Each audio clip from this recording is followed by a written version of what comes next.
네, 안녕하세요. 함께 성장하는 일상 랑랑부동산 플러스입니다.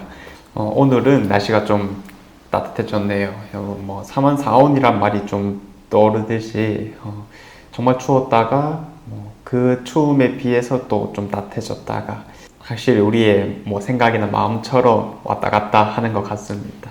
이럴 때 또 중심을 잘 잡고 있기를 바라겠고요. 우리 대구뿐만 아니라 어떤 곳이든 이 부동산 전망이 참 안 좋게 나오고 있습니다.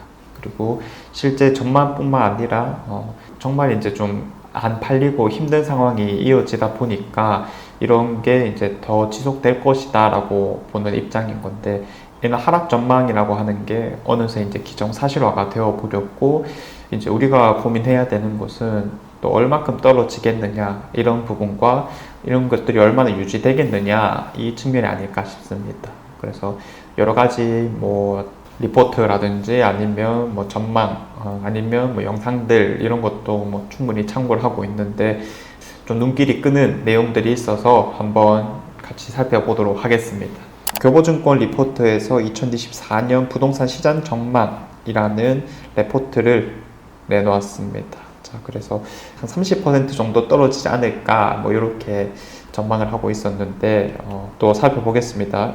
자, 현재 주택 가격 변동의 주요 변수로서 금리의 중요성이 시장에 점차 알려지고 있지만 아직 실제 금리의 가격 적용이 온전히 반영되지 않았다라고 판단을 하고 있습니다. 자, 그래서 이런 고금리 상태가 장기적으로 지속이 된다면 현재 가격 대비 최대 30%까지 가격이 하락할 수 있지 않을까라고 되어 있고요. 최고점 대비해서는 최대 50% 수준의 하락도 전망해 볼 수 있다라고 합니다. 그래서 그 이유로는 23년 아파트 시장 가격은 정책 대출, 특례 보금자리론 얘기하는 거죠. 금리 인하 등, 금리가 이제 유지됐다, 그런 것들의 영향으로 올해를 기준으로는 플러스 마감될 가능성이 높으나, 이런 정책 대출이 종료되었고 시장금리가 상승, 그리고 입주 물량 등 공급 증가의 복합 영향으로 앞으로는 다소 드라마틱한 가격 하락을 전망하기도 한다라고 했습니다.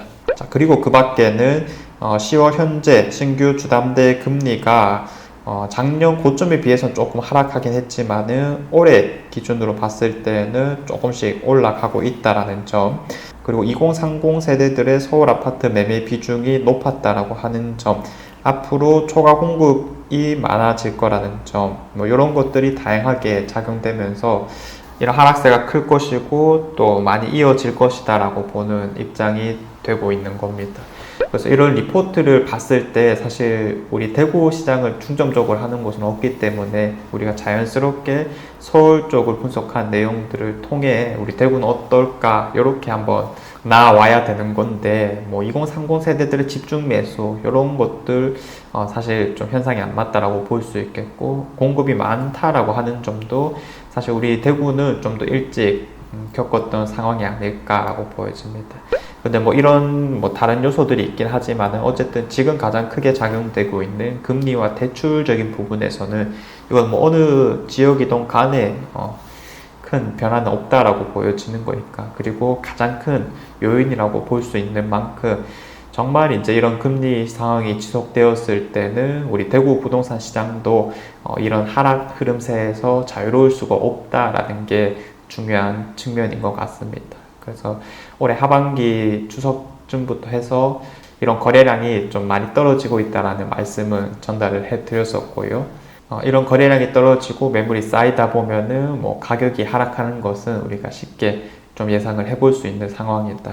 다만 우리가 여기서 이제 또 더 고민을 해봐야 되는 것은 그러면 얼마나 또 많이 떨어질 것이냐라는 점과 또 얼마나 길게 이런 상황들이 유지될 것이냐라고 하는 점인데, 이런 많이 떨어진다의 측면에서는 작년까지 이제 최저점을 찍었었고 올해부터는 좀 반등을 이뤄낸 곳들이 많잖아요. 그런 반등을 이뤄낸 곳들에서 부분적인 절충들 혹은 하락들이 좀 일어날 것이다 라고 예상이 되는 상황이고요. 어쨌든 이런 우리가 바닥을 좀 보고 왔었기 때문에, 그리고 이제 얼마나 길게 이어질까의 측면에서는 이런 금리 상황을 계속 주의해야 될 것 같습니다. 우리 한국 기준금리가 미국 금리와 또 연계성을 빠뜨릴 수 없기 때문에 미국 금리가 또 어떻게 될 것이냐 뭐 이런 얘기들이 계속 나오고 있지만 앞으로 이제 가장 중요한 변수는 내년 선거철 이후가 되지 않을까 싶어요. 그래서 그때쯤이면은 뭐 변동이 있지 않을까 뭐 이렇게 막연하게 좀 바라보는 경우도 있긴 했었는데 결국 이제 경제 상황이 또 뒷받침되어야 되는 상황에서 이런 금리가 조정될 수밖에 없는 거니까 섣부른 전망보다도 그런 전제 조건이 좀 필요하다라고 말씀드릴 수 있겠습니다. 아무튼 뭐 미국 금리가 최근 동결이 좀 되기도 했지만은 그렇다고 해서 뭐 마냥 낙관적이다 이렇게 보기는 조금 힘들 것 같긴 하고요. 올해 하반기와 내년 상반기는 정말 좀 무서운 시기다 정도로 정리를 해볼 수 있겠습니다. 특히 수성구 같은 경우에는 범호 W로 인한 입주장까지 겹쳤기 때문에 더더욱 리스크가 커졌다라고 볼 수 있거든요.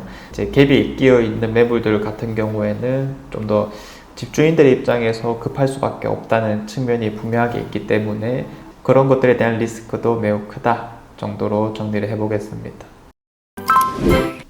아무튼 뭐 부동산을 다루는 입장에서 우리가 사실 이분법적인 시각을 많이 가질 수밖에 없잖아요. 상승이냐 하락이냐 그것이 문제로다 뭐 이런 느낌처럼 그런 이제 딱 반반으로 나눠진 상태에서 접근을 하기도 하는데 이럴 때일수록 직전 최악의 시장이 어땠는가를 잘 한번 상기를 시켜 봐야 될 것 같습니다.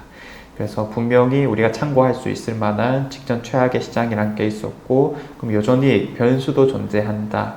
그런 것들이 이제 정책 대출 뭐 이런 측면이 될 수도 있겠고요. 금리가 또 어떻게 변동해 나가느냐 이런 부분이 될 것 같습니다. 그래서 우선 뭐 큰 시장에 대해서는 여러분들도 충분히 뭐 이해를 하고 계시겠지만 항상 뭐 생각대로만 흘러가지 않는다는 게 또 부동산 시장이고 우리 삶이기 때문에 그런 측면에서는 내가 마냥 두려워하기보다는 그런 두려운 것을 또 우리의 지식으로 변화시켜 놓으면은 이 시기를 잘 보냈다라고 이야기할 수 있지 않을까 싶습니다.